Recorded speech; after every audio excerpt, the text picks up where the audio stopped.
It is President's Day 2021, or at least close to President's Day 2021, and I recently made a trip to Crown Hill Cemetery in Indianapolis, Indiana. Those of you who have been following my journeys for the past several weeks are aware of this, but we have a president that is actually buried in that particular cemetery. So today, that's what we are going to do. In honor of President's Day 2021, we take a trip to Crown Hill Cemetery in Indianapolis, Indiana to visit the grave of President Benjamin Harrison.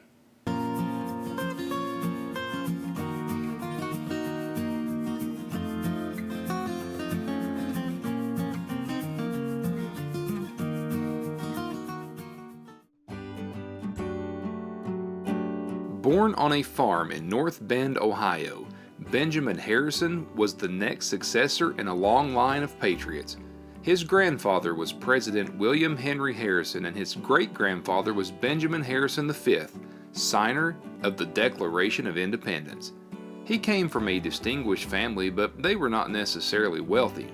Benjamin's father, John Scott Harrison, himself a congressman from Ohio, spent a large portion of the farm money on the education of his children. Harrison's education began in a log cabin close to his home, and he eventually utilized a tutor to help him prepare for college. He actually began college at the age of 14 at Farmers College in Cincinnati, Ohio. He would eventually transfer to Miami University in Oxford, Ohio, where he was influenced in the studies of history and politics. He graduated college in 1852 and would eventually go to law school. He was admitted to the Ohio bar in 1854. Harrison sold some property that he had inherited and used the funds to move his family to Indianapolis, where he began practicing law. Harrison was a natural leader, quickly assuming leadership roles within his affiliations. He became a crier for the Federal Court of Indianapolis, served as commissioner for the U.S. Court of Claims. He founded and became president of a private club in Indianapolis, and he and his wife became leaders in Indianapolis's First Presbyterian Church. Although he grew up in the Whig Party, he joined the Republican Party shortly after its formation in 1856. He campaigned for Republican presidential candidate John C. Fremont in 1856. Harrison became active in his support of the Republican Party platform and went as far as to serve as the party's state committee secretary. Now you can see here looking at his stone, it's a nice place. Crown Hill Cemetery, it's just beautiful. If you ever get the chance to visit, I would recommend it. There is a walkway that leads up to his gravestone. It's very well marked and beautiful monument. You can see the American flag is here, and just a very nice and fitting tribute to one of our former presidents. President Abraham Lincoln made a call for more recruits to join the cause of the Union in 1862 in the war between the states. Although Harrison worried about how to support his family in his absence, he told Governor Oliver Morton, "If I can be of any service, I will go." Governor Morton would not ask Harrison to serve, but ask him to help recruit a regiment. He did, and on August 7, 1862, Governor Morton commissioned Harrison as a colonel in the newly founded 70th Indiana. The 70th Indiana mustered and left to join the Union Army in Louisville, Kentucky. Harrison's regiment would perform recon duty and guard railroads in its first 2 years. In 1864, they would join the Atlanta campaign and move to the front lines. President Lincoln nominated Harrison for Brevet Brigadier General of Volunteers, and he was confirmed by the Senate. He had the honor of riding in the Grand Review in Washington, D.C. He mustered out on June 8, 1865. When Harrison returned to private life, he once again held a number of leadership roles. His reputation began increasing, and he was urged to seek higher offices. He lost the Indiana governor's race in 1872, prompting a return to law.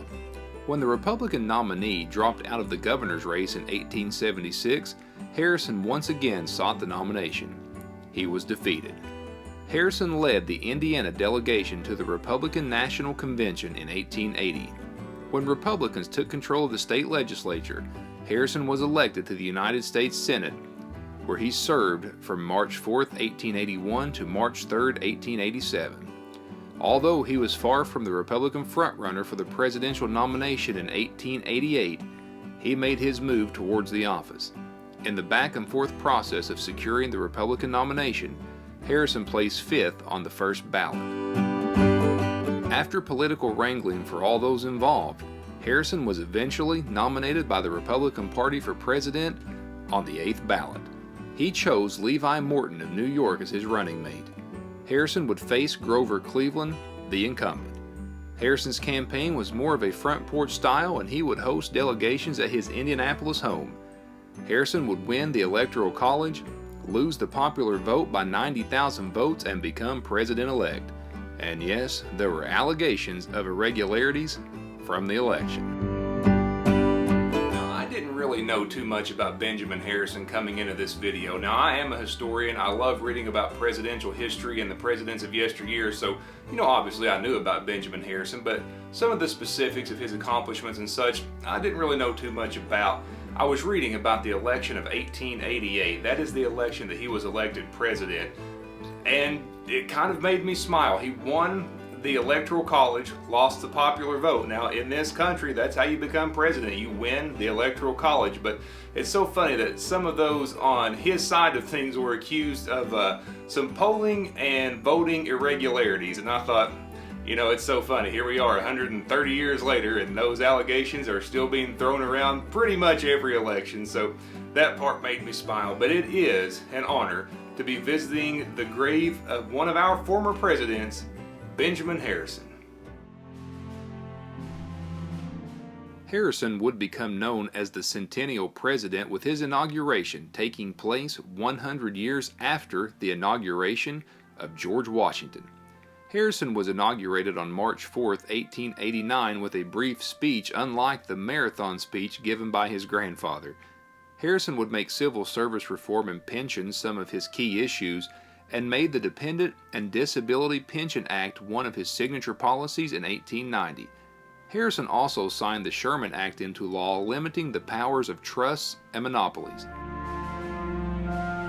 Another interesting fact, Harrison is the earliest president whose voice is known to be recorded. He also appointed 4 Supreme Court justices. While in office, 6 new states were admitted to the Union.